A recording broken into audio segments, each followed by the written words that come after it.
दोस्तों नमस्कार। आज है 18 मई सन 2024 शनिवार। दोस्तों आज के एपिसोड में हम गोल्ड और सिल्वर के ऊपर करेंगे चर्चा। गौरतलब है कि आपको पिछले सप्ताह हमने मेटल के अंदर तेजी का अग्रिम अनुमान दिया था। आपको याद होगा कॉपर में एक तरफा तेजी करंट सप्ताह में देखी गई। उम्मीद है कि आपने भरपूर लाभ उठाया होगा। अक्सर हमारा ये कहना होता है तेजी आने से पहले यदि विश्लेषण हो तो व्यापारी वर्ग, इंडस्ट्रियलिस्ट वर्ग को फ़ायदा होता है, और तेज़ी आने के बाद यदि उसका विश्लेषण किया जाए, उसके कारण पर विस्तृत चर्चा किया जाए तो उससे कभी कोई फ़ायदा होता नहीं है। मरने के बाद अमृत आए तो कभी उसका कोई फ़ायदा नहीं है। तो दोस्तों आज के एपिसोड में हम सोने और चांदी के ऊपर करेंगे विस्तृत चर्चा, यानी रिपोर्ट विस्तार से। दोस्तों शो शुरू करने से पहले एक विनम्र अनुरोध। दोस्तों हमारा ये हर संभव प्रयास है कि कमोडिटीज़ के ऊपर, स्टॉक मार्केट पर आपको हर संभव विश्लेषण आपको दिया जाए। मेटल हो, नॉन फेरस हो, फेरस मेटल हो, बुलियन हो, एग्रो कमोडिटीज़ हो, कोल हो, इन सभी पर आपको विश्लेषण दिया जाए।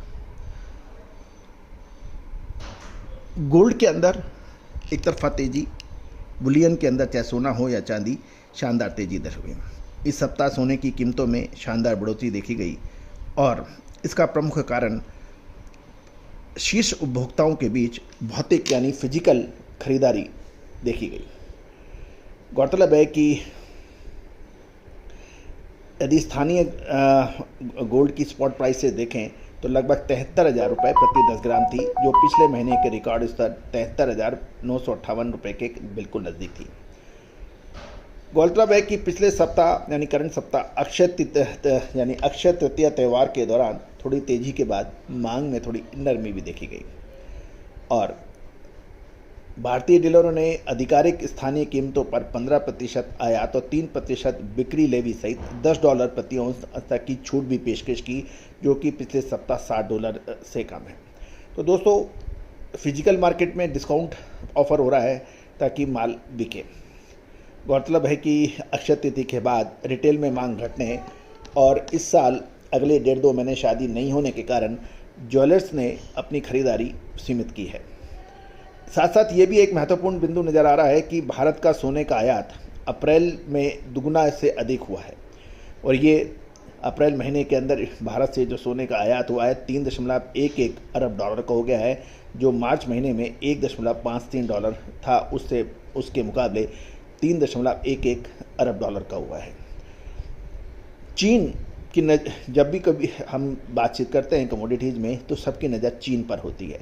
चीन ने पिछले सप्ताह बेंचमार्क स्पॉट कीमत $26 से $35 के मुकाबले प्रीमियम $16 से $30 प्रति औंस के बीच में देखा गया चाइना के अंदर। साथ साथ ग्रेटर चीन के जो रीजनल डायरेक्टर बर्नार्ड सिंह ने कहा है, मौजूदा आर्थिक चुनौतियों के बावजूद निकट अवधि में सोने का आयात कम रहने की संभावना जताई गई है। गौरतलब है कि ग्लोबल मार्केट में सोना और चांदी के दाम चढ़ गए हैं। यदि देर रात तक देखें तो चांदी की कीमतें 2013 के बाद अपने उच्चतम स्तर पर पहुंच गई है और ये $30 को पार कर गई है, जिसके बाद अब MCX के ऊपर भी उच्चतम स्तर की संभावना है। गौरतलब है कि इसका प्रमुख कारण मजबूत निवेश, औद्योगिक डिमांड यानी इंडस्ट्रियल डिमांड और ETF में चांदी, लेकिन एक महत्वपूर्ण बिंदु यह है कि ETF के अंदर चांदी के अंदर कोई ज़्यादा रुचि नहीं देखी गई।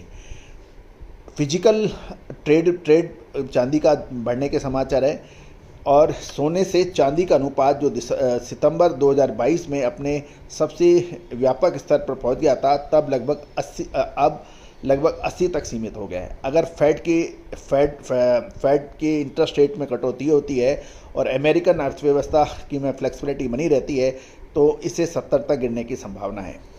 साथ साथ सोलर पैनल में भी चांदी का बड़ा उपयोग हो रहा है। इससे बाजार को चांदी की इंडस्ट्रियल डिमांड बढ़ रही है, जो इस साल रिकॉर्ड स्तर पर पहुंच सकती है।